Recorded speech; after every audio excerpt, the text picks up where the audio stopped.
My name is Pamela Wilkerson, and this is my 17-year-old son, Christopher Prince. Started back November, actually had a heart attack, November the 18th of '07. While I was in there, they did a CAT scan and found a spot. They didn't know whether it was on my pancreas or my spleen.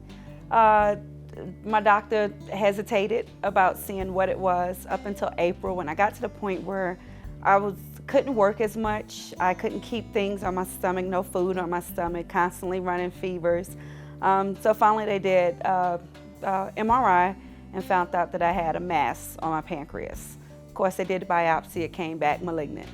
So that was the start of everything. In August, they decided they were gonna operate. Well, August the 5th, I went in the hospital to do another MRI to see had it grown. While I was under anesthesia for the MRI, because I'm claustrophobic, I got a hold of some medication that I was allergic to. They didn't realize, and I stopped breathing. So I ended up on life support for 2 days.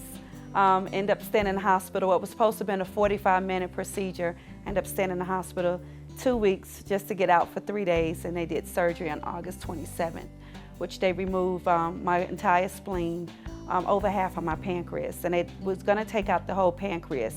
And the tumor was so big that they couldn't do it. So I'm still left with part of the cancer and part of the pancreas. While I was in the hospital, of course, I hadn't been on my job a year. So my job does not offer short-term disability. They do not offer anything if you haven't been near a year, any kind of benefits. I couldn't get any check whatsoever. The only income that I was getting was child support for Chris, which was only $212 a month. I called many different agencies trying to get help because I knew I had bills coming. My car payment was due. I even had bill collectors calling me at the hospital once they found out where I was at about my bills, which I couldn't do anything about. When I got out the hospital, I came home to no car. They had repossessed my car. I had a disconnect notice for my electricity, and I had an eviction notice from my landlord, who did not want to show any compassion whatsoever and give me some time to come up with the rent, which I wasn't 2 and 3 months late with the rent. I was actually just that 1 month. But she didn't want to work with me because being that I had been sick and in the hospital so long, you know, and I was late prior to that, she thought it was gonna become a habit. So I had no place to stay. You know, we got the notice to be out in 4 days, and I was still in the hospital. At school, I don't get out of school until like about 7 o'clock every night. So, you know, going to school from like 6-something in the morning till like 7 o'clock at night, it's very stressful, and then you got to deal with all this stuff going on. And, you know, it was only me and her there, so I was dealing with a lot of stuff while she was in the hospital.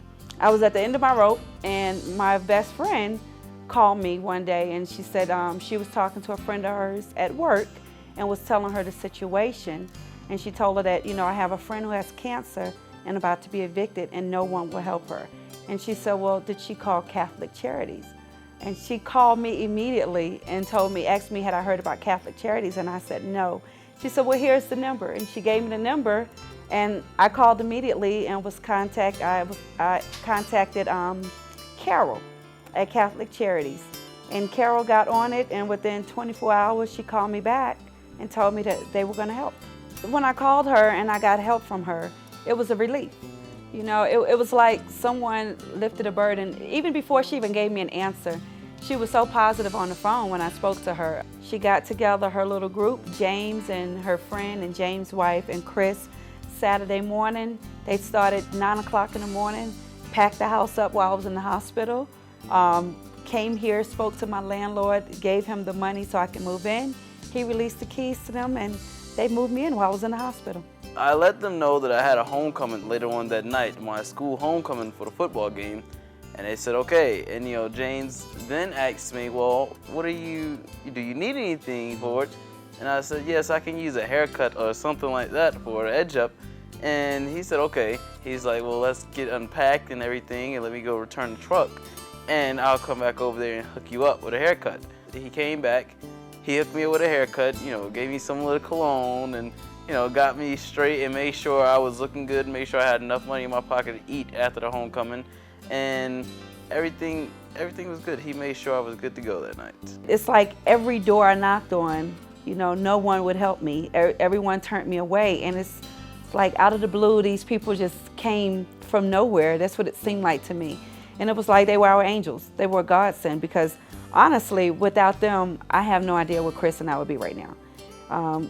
We would probably been on the street because we had nowhere to go. Everyone, you know, should be grateful for organizations like that, because everyone needs help every now and then, regardless of how big or small. So I'm very appreciative to it.